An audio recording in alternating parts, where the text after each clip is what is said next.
Greetings, friends. So I thought that I would try a new series where essentially, well, I guess not new, there's the Solar Plexus Clown Glider one, but it's a little bit different from this point forward.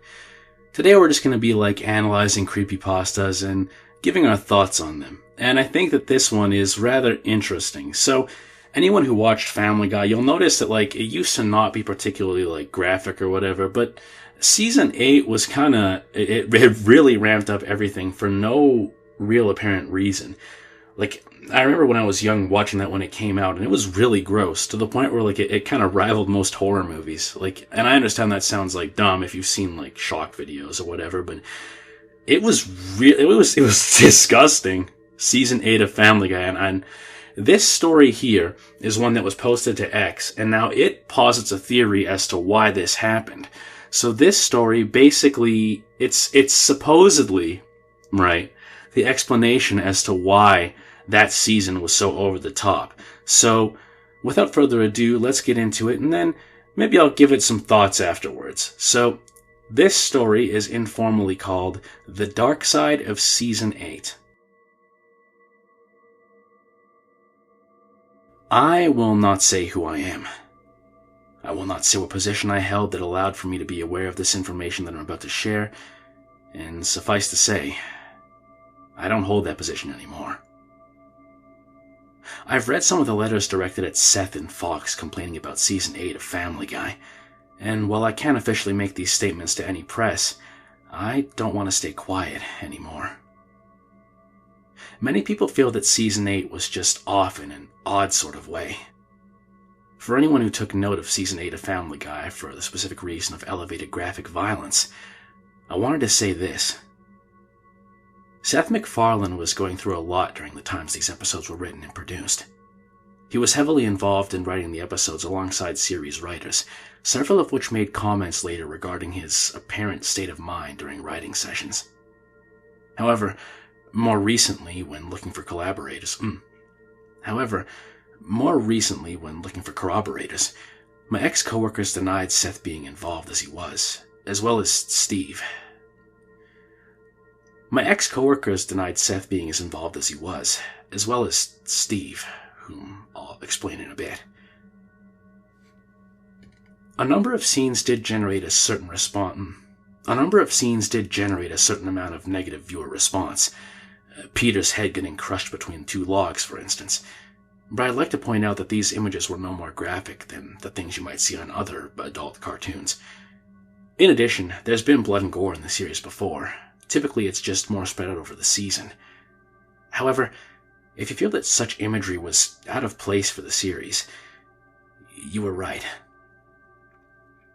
Editors cut nearly 2 hours of animated gore, violence, and abuse from Season 8, as well as rejected 3 proposed episodes featuring the character Quagmire's stalking, capturing, assaulting, and finally killing a woman who he kept alive for several days in his basement, Stewie developing a mind control ray that he tests on Brian, who he eventually uses to have relations with him. Stewie developing a mind control ray which he tests on Brian, though he eventually uses it to have relations with him. And Lois becoming pregnant for cheating on Peter in a 3-way with friends from college, confessing to him, and after they argue about what to do with the pregnancy, him performing home abortion on her using a coat hanger. The last episode was eventually rethought and made as partial terms of endearment, but was cut from air from the US despite being shown in the UK and being available on the DVD for the season. I'd like to point out the episode Doggone, in which Brian loses faith in his ability to write and accidentally hits and kills a dog with his car while drunk by crushing it in half. When he reveals this, everyone but Stewie laughs at him and mocks him, saying that no one cares. Stewie does mock him for a while, but when he realizes how serious Brian is about the issue, he stages Brian's death so that Brian can see the family mourn and feel validated. I suggest you watch this episode while keeping in mind that Seth often represents himself through Brian and Stewie. In this particular episode, I also believe the various dogs and their reactions to their environment reflect Seth's emotions. Early on, when I asked Seth about why he seemed to be emphasizing his use of Brian and Stewie, he just told me he was frustrated with the series so far, that he'd begun to feel like the earlier seasons were idiotic, that the fanbase were morons, and that he was stuck. His name would always be associated with Family Guy. He also told me that he was bringing in someone to help mature the material. He mentioned having worked briefly with the man before. The stressed, slightly manic tone of Season 8 culminates in Brian and Stewie, one of the most serious episodes of the entire series. There are no cutaways, and the titular characters behave in a way that seems to show them in their most distilled forms. Again, this episode was heavily censored and altered. The original script called for the scene in which Brian eats Stewie's stool to be shown, not just implied. Brian considers taking his own life because he feels like his life has no purpose, and Stewie saves him with their friendship. Following this episode, the tone evens out and things return to more or less normal for the series. There was nothing particularly occult or metaphysical regarding the circumstances around the making of Season 8. None of the writers or animators went insane. There were no mysterious deaths or possessions. None of that. For those of you looking for a twist or reason, I will say this. While Seth usually seemed tired outside of working, he did his best to keep up appearances at major events and gatherings. However, it was said that he often looked sicker or more listless in the presence of his consultant. I assumed this was the man Seth had mentioned to me earlier, and was reluctant to say no to suggestions made by said consultant, whom I'll call Steve. And he was reluctant to say no to any suggestions that said consultant, whom I'll call Steve, made. From what I'd gathered, he didn't really start making suggestions until around episode 3, but was talking to Seth in private about the series in general. He was silent for some time, almost absent aside from just sitting in, and then began to converse more actively with Seth and the co-writers by the middle of the season. While those who had to deal with Steve usually did seem irritated or perturbed by his presence, he did have some connections. Dwayne Johnson's brief appearance in episode 10, Big Man on Hippocampus, was attributed to Steve. And I was told Mr. Johnson, when jokingly asked by one of the crew on set how he got asked to do the scene, commented that he was only there because he owed a favor to Steve. He acted uncomfortable at the time, and even during filming the short. The short was done in one take, and he was not asked to do it a second time. From what I've heard, Steve was present and seemed pleased by the fact that Mr. Johnson was visibly uneasy.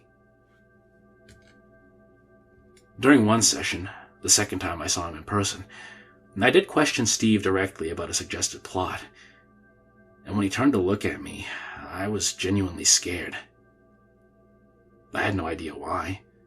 He'd never once threatened, swore, or made a personally violent move. I suppose it was the series of ideas regarding violence and gore that he pitched to Seth. I should mention that when others did protest suggested violence, Steve would typically switch to sexual themes, racism, mental illness, or just withdraw altogether until he could work in one of his themes again. The pitch I was concerned about was for a running gag. The question I asked was something along the lines of, I think that what we're doing might be a bit too much for one episode. April and Quahog. Blood is okay once, maybe twice in the episode, but showing the same man dying over and over again might be a bit much, don't you think? The gag being pitched was that Peter, at various points in the episode, runs over the same man, who, despite being whole and alive every encounter, is increasingly mauled every instance, with a different recurring character running over and screaming that the man was dead. Seth was unaccompanied to the writing sessions for episode 17, and he was much more energetic than I'd seen him in past months. He was almost celebratory, and it showed. He picked some of his favorite musical numbers from the series, cut or not, for the end of the episode, the plot of which seemed to have been a symbol for his own self-redemption. I've been unable to track Steve down since to find out more about him. No records exist within the company to show that he was ever officially signed on or paid, and I believe that he may have been privately hired by Seth. For what reason, I have no idea. I'm just glad to know that he's gone. So, that was the dark side of Season 8. And one thing that I noticed quite early on was how they mentioned that Seth had worked with him before. That leads me to believe that maybe Seth had sold his soul or something to this character, or that maybe he's supposed to represent the devil or some sort of demon, like an entity from Ars Goetia or something like that. I'm not entirely sure. Like Seth had made a bargain where he would trade part of himself in order to get something he wanted, which was this series to take off. And then it took off and he became angry with what he had been given. He felt like the deal wasn't good enough or something. And maybe this Steve character has worked with several people over time, celebrities, and that's why they got popular. Like maybe they sold their soul to him, and that's why they got The Rock on there, so that he could be on part of the thing or whatever, and that's why he owed him a favor. And I mean, like, I don't know, it's definitely interesting. And I also wonder why the Steve character would just have those dark themes. I mean, it kind of makes you think, doesn't it? It's like, what, did they hire the guy who made Oru Naito Rongu to write these or something? Did they hire Daisuke Yamanouchi or like Tamakitsu Anaru to make these episodes? I don't know. But overall, it's a pretty good story. Obviously, I don't think it's real. It'd be interesting if it was. But I mean, let me know what you guys thought of this. Like, I thought the story was pretty good. I'd rate it like maybe like a 7 out of 10, but you gotta obviously go into it knowing like it's a fictional story. But yeah, I mean, I hope you guys have a good day, and I'll see you in the next one.